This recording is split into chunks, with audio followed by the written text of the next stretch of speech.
আমার কোনো প্রশ্নই ওঠে না নির্বাচন করা। আম, আর আমরা এখন পর্যন্ত যা জানি একজনই তার আগ্রহ প্রকাশ করেছেন, আসিফ মাহমুদ সজীব ভূঁইয়া। আর কেউ বলেননি। আমিও জানি না যে আরও কেউ নির্বাচন করবেন কিনা। তবে এটুকু যেহেতু জানতে চেয়েছেন, আমি কোনো আগ্রহী নই এবং কোনো অবস্থাতেই নির্বাচন করবো না, এটুকু আমি বলতে পারি। বাকিদের ব্যাপারে তো আমার বলার এখতিয়ার নেই।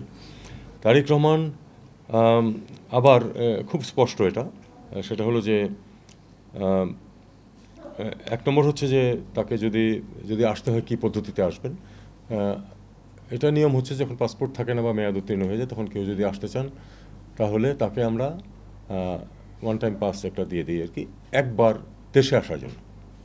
তো এটা দিতে একদিন লাগে। কাজে এটা উনি যদি আজকে বলেন যে উনি আসবেন, আগামীকাল ওনাকে আমরা এটা দিয়ে পরশু দিন উনি প্লেনে উঠতে পারবেন, কোনো অসুবিধা নেই। এটা ওনার নিজের ব্যাপার।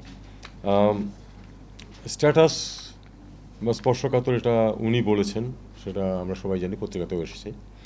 আমার জ্ঞান এই পর্যন্তই। আমি শুধু এটুকু বলতে পারি যে বাংলাদেশ সরকারের পক্ষ থেকে কোনো বিধিনিষেধ নেই, উনি আসতে পারেন। আম, খালেদা জিয়া, বেগম খালেদা জিয়া অসুস্থ। আম, উনি যদি এই মুহূর্তে উনি আসলে বিদেশে যাকে নিয়ে যাওয়ার মতো অবস্থায় নেই। যদি একটু ইমপ্রুভ করে তাহলে নিয়ে যাওয়া হবে, এবং সেই জন্য বিভিন্ন অ্যারেঞ্জমেন্ট পার্টির পক্ষ থেকে করা হচ্ছে, আমরা সহায়তা করতেছি। যেটুকু যেখানে সহায়তা প্রয়োজন আমরা করব, এতে কোনো সন্দেহ নেই।